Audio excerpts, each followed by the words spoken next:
In many respects, it feels like the entire Big 12, including BYU, are chasing Texas Tech when it comes to NIL, recruiting, and the like. But the reality is, the objects in the rearview mirror, including the BYU Cougars, are a lot closer than they appear. You are Locked On College Football with Spencer McLaughlin, your daily podcast on all things college football. Part of the Locked On Podcast Network, your team every day. Welcome, everybody, to another episode of Locked On College Football. I'm your host, Spencer McLaughlin. Thank you so much for making this your first listen or your first view every day, part of the Locked On Podcast Network, your team every day, and your daily source to stay up to date with the biggest stories in this, the greatest, craziest sport on planet Earth. It's an all Big 12 kind of show, and we've got Jake Hatch of Locked On BYU, Parker Ainsworth, Locked On Cougs, and Richie Bradshaw of Locked On Sun Devils, and they're all brought to you by our friends over at Game Time. Download the Game Time app, create an account, use code LOCKEDONCollege for $20 off your first purchase. So, gentlemen, you may think whatever you like of my premise, but in a world in which everyone can spend up to $20.5 million now with the House settlement, assuming the courts say that's okay, and in a world where NIL is a big factor in college football, kind of feels to me like Texas Tech is positioned to not just ascend to the top of the conference, but to remain there and just have the ability to outspend everybody else, to out-recruit everybody else. But maybe, Jake Hatch, maybe BYU would have something to say about that. Maybe. You tell me. Okay, BYU would like to have something to say about it because they've been flush with cash for multiple years now, and all they've gotten is a bunch of blowback from other Big 12 squads about how much money they're throwing around. So, yeah, BYU would like to have a say in terms of maybe being near the top, if not at the top of the conference. But I'm genuinely curious, Spencer, to see what these new rules with this House settlement, how they really do impact NIL deals and the like, and if they really do have the teeth that certain people claim they have, that could knock BYU down a peg. I can acknowledge that. Jake is just confident because he has a mic cover that says Locked On Cougars. That's the only reason that he's talking a big game. But the reason I look at Texas Tech, they're recruiting well. They're inside the top 25 right now in the class of 2026. They have actually only the fourth best class at the moment in the Big 12 overall. But in the 25 cycle, they brought in one of the 5 best transfer classes in the country. That is something I've talked about a lot here in the offseason on my show because that's a big deal. That's a big deal when you have a sport where everyone talks about how the Big Ten and the SEC are way ahead, and justifiably so. They're so far ahead and they're so much more talented, and all of a sudden, give me the list of SEC schools that Texas Tech out-recruited in the portal, and it's suddenly a really, really long list. Jake, do you think BYU could get to that sort of level one day? They'd like to. I know they have a bunch of boosters who want nothing more than to see BYU competing among the nation's elite. And if that takes spending money to do so, they're in it to win it. And that's the nice part is they've got a bunch of boosters who are they have hundreds of millions of dollars, if not billions of dollars in the bank, much like the Texas Tech Brain Trust. And if they can really bring that to bear, as they already have shown in previous recruiting classes, they will absolutely have a shout for it. The three Big 12 schools represented here, Parker, only one's got a 5-star committed. Man, it's Keyshawn Henderson. He's going to play for the Houston Cougars. None of this Cougar tail nonsense. I kid. BYU fans have had a Cougar tail. It's quality. They're pretty good. I will say this much, though. I feel like Houston's got to keep getting quarterbacks because that's the more you and I get to talk when they have quarterbacks. We talk when Connor Wegman committed. We talk when Keyshawn Henderson committed. It's about the only time Spencer and I get to talk, apparently. I do feel like Houston gets overlooked in this in a big way. Keyshawn's doing a great job with their recruiting share right now, serving as a recruiter, not just as a quarterback, bringing in 4-star guys on visits, getting all the gushy, treating with pictures and props and retweets and all that kind of chaos behind the scenes too and DMs.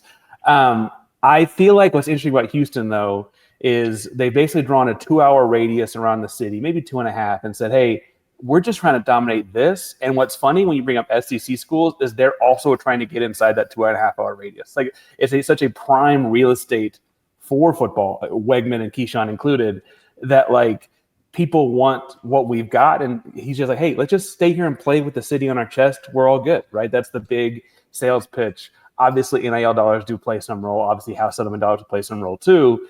But there's home cooking is home cooking. Playing for your hometown is playing for your hometown in a Power 4 conference. It's hard to beat all of that.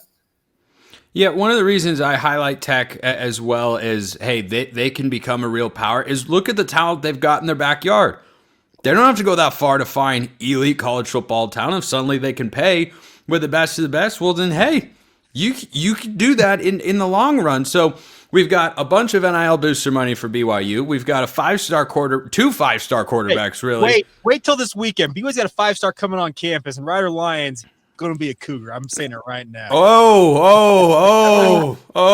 Jake's really confident. I'm not going to say any names. I want to give kids a chance to say their things online on their own, but I'm not going to say. Houston's doing very well.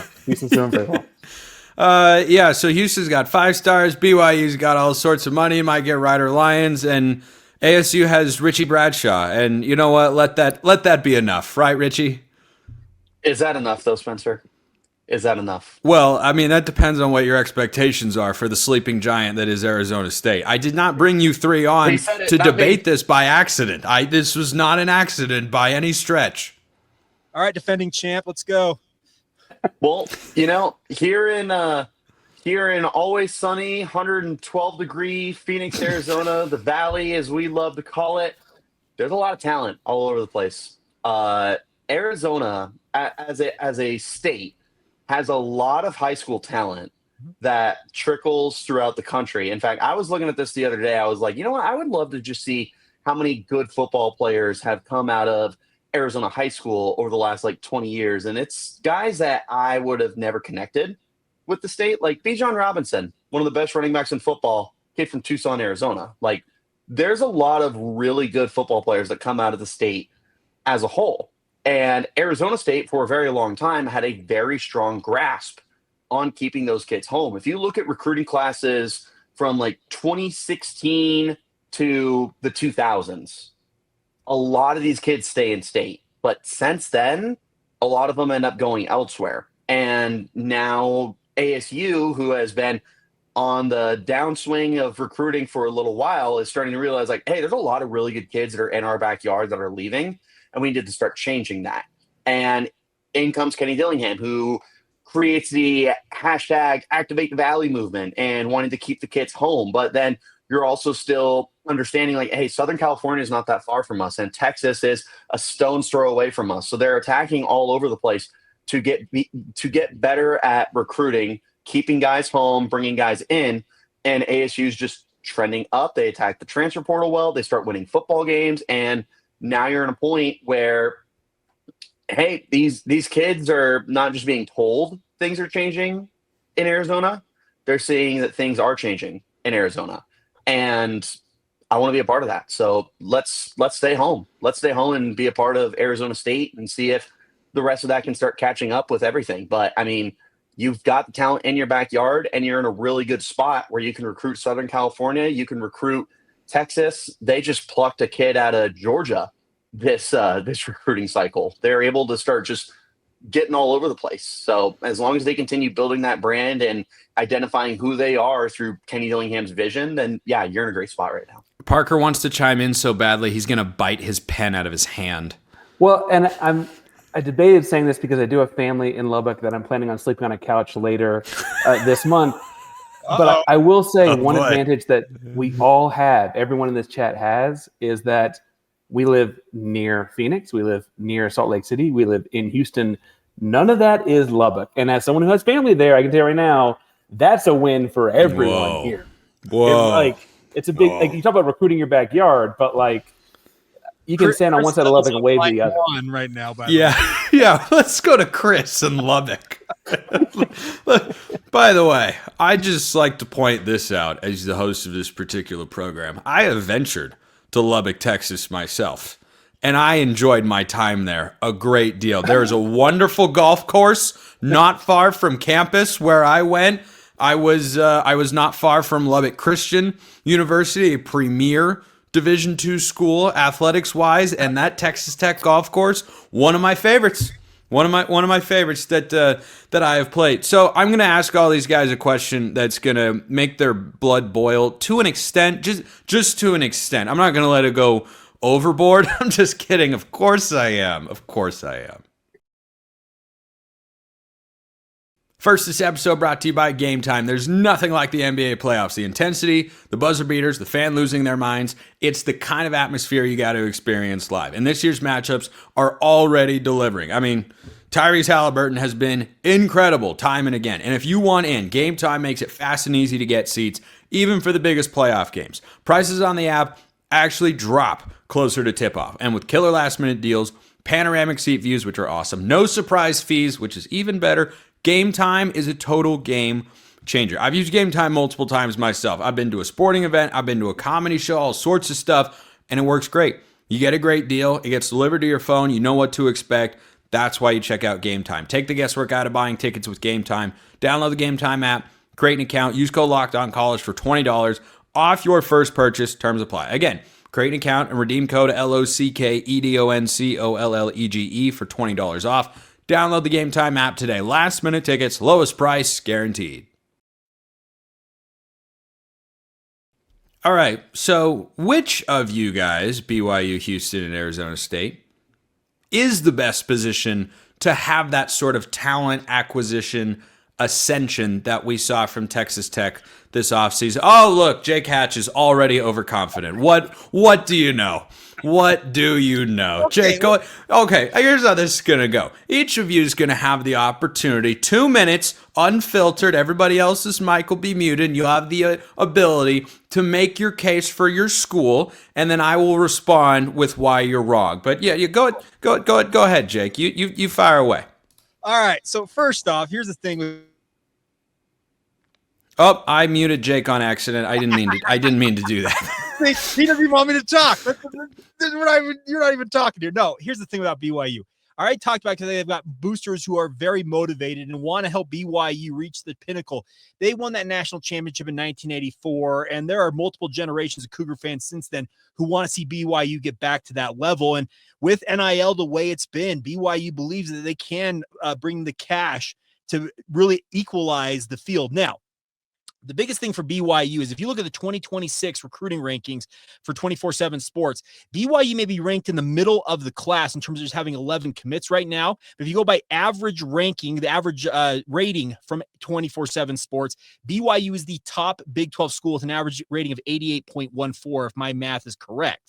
So they are already ascending. They got 2 4-stars already committed in this class. They got 5-star talents like a Ryder Lyons coming to campus this weekend. They're going to boast more than 20 different prospects, multiple 4-stars, a 5-star, and high-level 3-stars this weekend on one recruiting visit alone. And the Cougars, they really think that they can make some noise coming off an 11-2 campaign last year. Yes, I know there's questions around Jake Gretzloff right now, and if they can follow up last year's success this year, that's TBD. But on the recruiting trail, they have absolutely done some impressive work in building, I think, is a sustainable model of Kalani Sitake saying, yeah, we've got NIL cash, but at the same time, if you're coming just for a check, this is not a program for you. It means more than just a payday to come and play for BYU football. You represent more than that. Come and have some pride, play for the letters on your chest, and let's go have some success along the way. What a pitch. What a pitch. That was really, really good, except for the part where you guys ever hear the term served on a silver platter? Have you ever heard that one before? Jake has brought a wonderful souffle on a silver platter and handed it to Parker because the average highest rated recruit per player in the Big 12 actually belongs to the Houston Cougars, who are just ahead of BYU at 88.86 compared to their 88.14, which is second. Ryder Lyons commits, and then we're flying right past that. Let's go. Yeah, well, that hasn't happened as we record this show, so for all intents and purposes, it hasn't happened at all. I've literally. It sure has helped basketball, hasn't it, buddy? It has. Are you talking basketball? Wait, can we talk basketball? You want to do that right now? No. Football. Locked on college football with Spencer McLaughlin. That's the show. I'm enjoying needling the Oregon side of Spencer McLaughlin with the Ryder Lions. I don't know of this Oregon side. I am neutral arbiter of all things college football. I always have been. Oh, look, my Final Four zip up. Can you see that? Is that showing up well? Oh, sorry. No, actually, it's not. Not on that show. You could have told me that was a knockoff brand from a foreign country of anything, and I would have believed you. But anyways, I think Shade wants to talk to you about that, though, bud. So So anyway, Parker, the floor will be yours now, and I'll mute the correct mics this time so you can make the pitch why Houston is best poised to be the best recruiting school in the Big 12. Yeah, I think it's simple. You got Willie Fritz has always pitched development. He's got the system from Tulane and prior where he gets guys and can have a tracker. He says, like, I can take you and turn you into that. I can take you as a 5'9" running back and make you Tajay Spears. I can make you as a quarterback that people don't think can play quarterback, Keyshawn Henderson, and make you an all-conference, all-American, future pro like Michael Bishop, who he had at Blinn here in college, right? He has all of that. He has all the guys in his backyard, as I said in the first segment. I also feel like, as you mentioned, he's got the best position in sports right now. It's the most important position in sports locked down. Not to mention he's got Austin Carlisle from class 2025. Not to mention he's got Connor Wigman from the transfer portal to play right away. He's got the best quarterback in the state of Texas, which I don't know if you guys have heard. It's a pretty good high school football state, locked up, ready to go. This is currently a numbers game, right? They just don't have many recruits. Keyshawn just canceled the rest of his visits last week. This is a very present tense conversation in July once these guys come through. They've already got at least 4 4-star wide receivers scheduling visits since Keyshawn canceled his other visits to come to campus. Like, they want to play with the guy. His energy's electric. The raccoon skin cap, if you haven't seen it yet, is like, it's just very like singular focus. Like, look at this like blossoming like flower light kind of guy. Like, it's very focused at the center point of it. It's all coming together at once. It's happening much faster than it did at Tulane. And we're operating with like Fertitta money and stuff like that. But we've also seen like in 2015-16 H-Town takeover when they beat Florida State in the Peach Bowl. Once this thing gets rolling, it takes a lot to make it stop. It did stop, but once it gets rolling, it can really start rolling again. That team, again, they lost 1 game in 2 years. This is not a crazy concept. Not bad. Not bad. I don't know that I've been, swooned over properly by either of our first 2 pitches to this point, which leaves the door open for you, Richie, because unlike Keyshawn Henderson, I'm not shutting down my recruitment here. I'm very much open. I'm taking visits. I'm not verbally committed anywhere, and I'm going to a variety of schools. So now we'll and by the way, Richie, if I could just give a piece of friendly advice, because I consider you a friend and a colleague. I don't know if it's selling a city to point out it's 112 degrees. Well, let me ask you this. Do you like the cold weather? Can we define cold? Do you like shoveling snow? Well, I don't like. I don't. You're never shoveling snow down here in Phoenix, Arizona. But that in and of itself is a stronger pitch than getting specific to the degrees, because 112.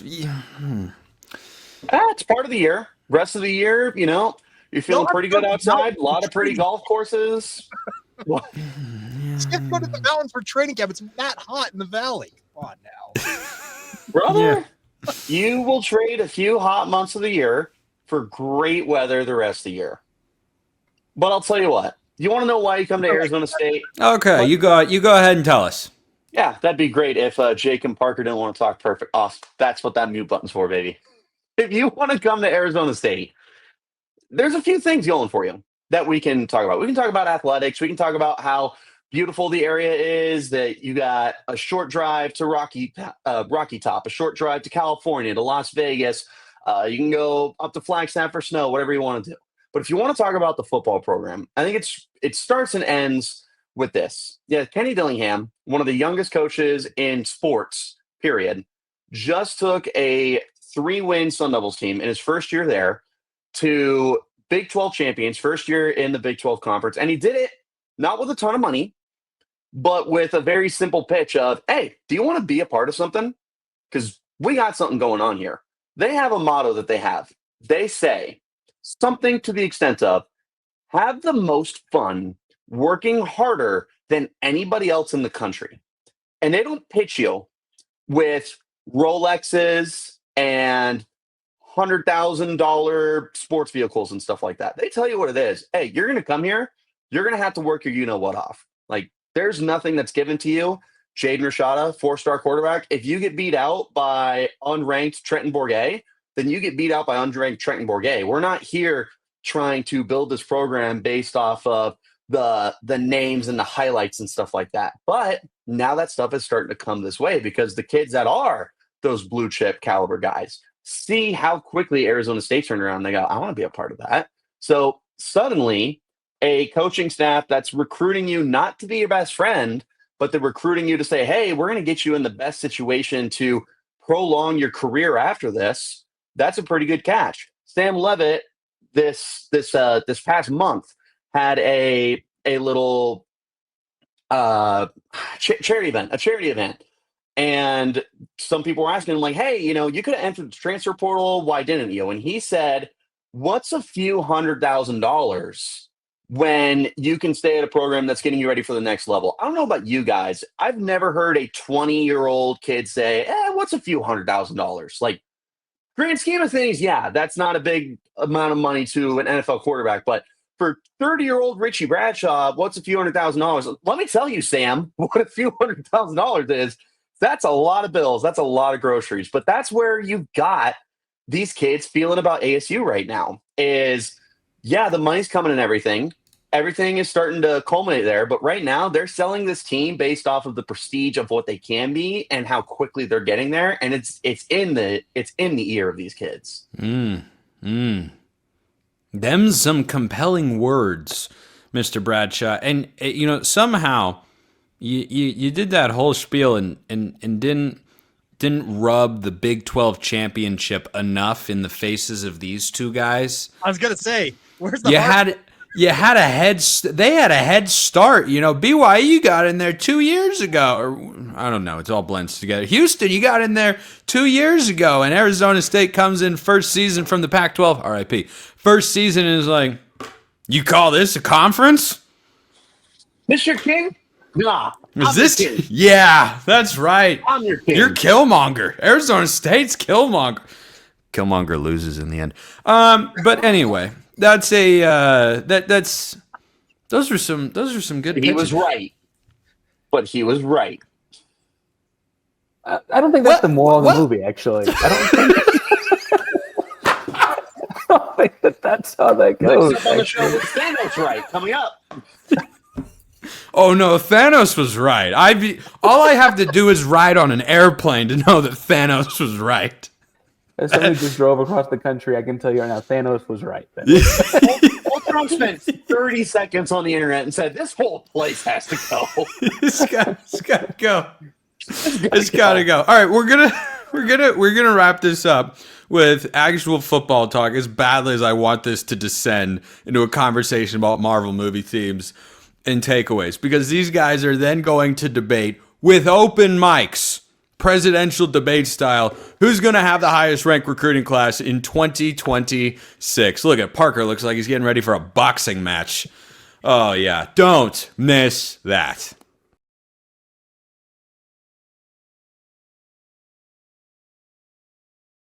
All right, gloves off, mics on. You guys can battle it out. I might go in the other room, grab a can of lemonade from the fridge, which I do after like every round of golf, when I want to just relax. So I'll let you guys. Golf courses in Arizona. What's that? Nice golf courses out here in Arizona. I have to, as someone who resides for 8 months out of the year in the great state of Utah, I do have to point out there's a lot of great golf in Utah. Parker, Texas is probably third with golf. I'm sorry, but I don't know how big of a concern that is for college football players. So 2026 recruiting right now in the Big 12, Kansas is number one. They've been there for quite a while. I will point out we're all sleeping on what Lance Leipold is doing. Then it's ASU, Iowa State, Texas Tech, West Virginia, Oklahoma State, UCF, Kansas State. Sorry, I'm out of breath. I haven't gotten to Jake and Parker schools yet.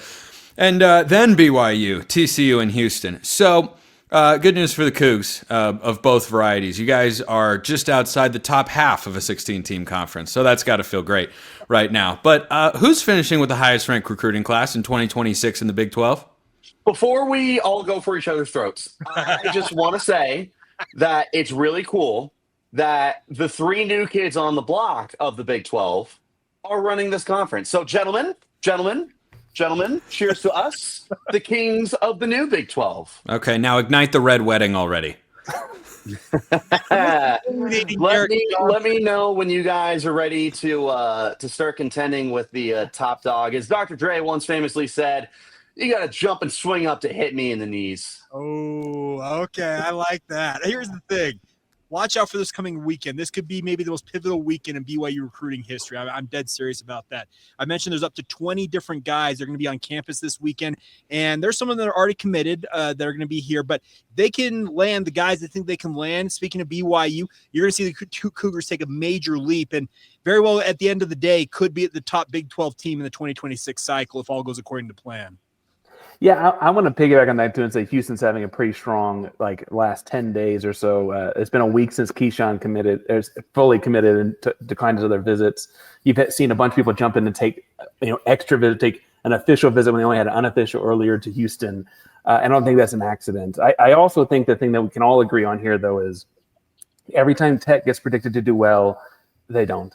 Every time Kansas gets predicted to do well, they don't. It's probably not going to end at those two places. Okay, hold on.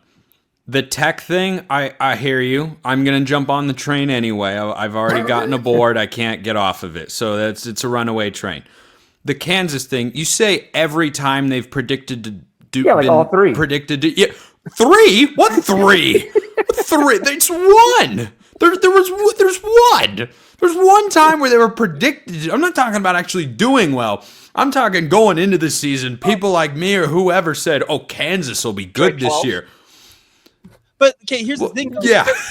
To your point, Richie right below me, they were picked 16th in the preseason poll. They went from last to first last year. BYU, I haven't heard that. You hadn't heard that? Okay, well, congratulations. You can tell me again, though. Well, here's the thing. Man, I love that. BYU was 14th and tied for the regular season crown. They had the same record. Obviously, they lost out on the tiebreaker for the Big 12 title game, and BYU went 14th to near the top of the Big 12. And these are two programs that last year the thought was, okay, if they go 6-6, life's great probably for both these programs. Guess what? They're both being talked about as college football playoff contenders. Obviously, Richie and the Sun Devils went last year and came within a whisker, it felt like, of knocking off Texas. I think it would completely change the conversation about certain things, but that's beside the point. The bigger point is these are two programs, and Parker, I think, has got a very good case. The fact that they've got a 5-star quarterback already committed that BYU hopes to have after this weekend. The thing is, these three conferences, or these three programs in this conference, we have aspirations of really running this ship, and there's a decent chance that any one of the three here could end up on top. Jake, that was really good pronunciation of the word ship. Yeah, really. Yeah, Parker and I are in the same. We can switch it. No, that was slight ship. That was clean. That was clean. That was good. Right my primary school teacher, Mrs. O'Toole, taught us that when we were speaking to slow down and enunciate. Yeah. Enunciate. Any relation to commenters? Wait, what'd you say, Richie? Nothing. No, go ahead, Parker, please. Well, I said you sound like my commenters. I was trying to go for the self-deprecation there. I would also point out that as far as making Houston's case for this, if any one of us were to just come in second in our respective state in recruiting, I think Houston wins the Big 12 in recruiting battle right away. If you just said no, second in Utah don't count for BYU. It's number one or nothing. But that's what I'm saying though, is that's what you're looking at. And NAU doesn't recruit. But that's what I'm saying here is it's a very different contest and competition. Like the way Houston's looking at this is Willie Fritz is not getting on a plane to recruit. If he's got to get on a plane to come get you, you're not getting talked to. And he's still getting these 5- and 4-star kids because that's what we're working with in our backyard. I think that at some point you hear quotes from kids. Richie talked about the quotes from different people, and Sam Levitt turned down money. You're kind of hearing people on the Houston side of things saying, listen, if we're just in the ballpark of the same dollar amount, there's some value in just representing where I'm from for something in the same ballpark. And getting to that ballpark is proving a lot easier than trying to beat them out, I think. Well, and Parker, to your point, for the BYU, it's more about the representation of the Church of Jesus Christ of Latter-day Saints. There are guys who want to represent that church. They may not be from Utah, but they have affiliation with that faith, and they want to represent that faith, kind of what you're talking about, representing Houston in your hometown. Yeah, there's guys who want to put on for the state of Utah, obviously, but BYU stands for a little bit more because it's a church-affiliated institution. A guy like Ryder Lyons, Folsom, California, has no clear tie to Provo, Utah, outside the fact that Ryder is a member of the church and wants to potentially represent the church. Richie, would And you it matters. like to make like John Denver and take me home? I'm not gonna lie, I wasn't ready for that. So. Let's take us home. And all of a sudden, it's Mountaineer Paul with a steel chair. Don't get me started. Mountaineer Paul from the top rope. He'd be so good at that. He would be. Yeah, no. Locked on Ultimate Wrestling Competition. Mountaineer Paul would win so quickly and so easily. Segment 2 Mountain Dew would be a whole lot different. His dad's prosthetic in one hand to smack you with, like it'd just be phenomenal. Dude, he would beat us like Kung Fu Panda beat Tai Lung. I mean, it would be glorious. It would be. We have 4 movies now. How many movies are we at right? Oh, dude, do you think I can? I have to limit myself on all of my shows. Like I can't just go on. I was this close to. I mean, I'm the executive producer of this show. Technically speaking, I mean, my boss might have said something or whatever, but like I could have gone down the rabbit hole of like, let's talk about the best messages from the Marvel movies. But as long as we tie it to college football, I technically would have been in the purview of my contract. But Thanos would take out everyone with a cartoon character as their profile picture, right? Like that's a clear-cut line. But Poe had like that Probably thing that would just throw Thanos for a loop. So the whooshy finger hold. Whooshy, the whooshy finger hold. Yeah, there we go. Okay. Yes, he was not, in fact, bluffing. I am not bluffing when I say we're going to wrap the show there for today. Jake Hatch locked on BYU, Parker Ainsworth locked on Houston, Richie Bradshaw locked on Sun Devils. I'm Spencer McLaughlin. Appreciate everyone listening. I'll see you next time. And until then, hope you have a wonderful rest of your day.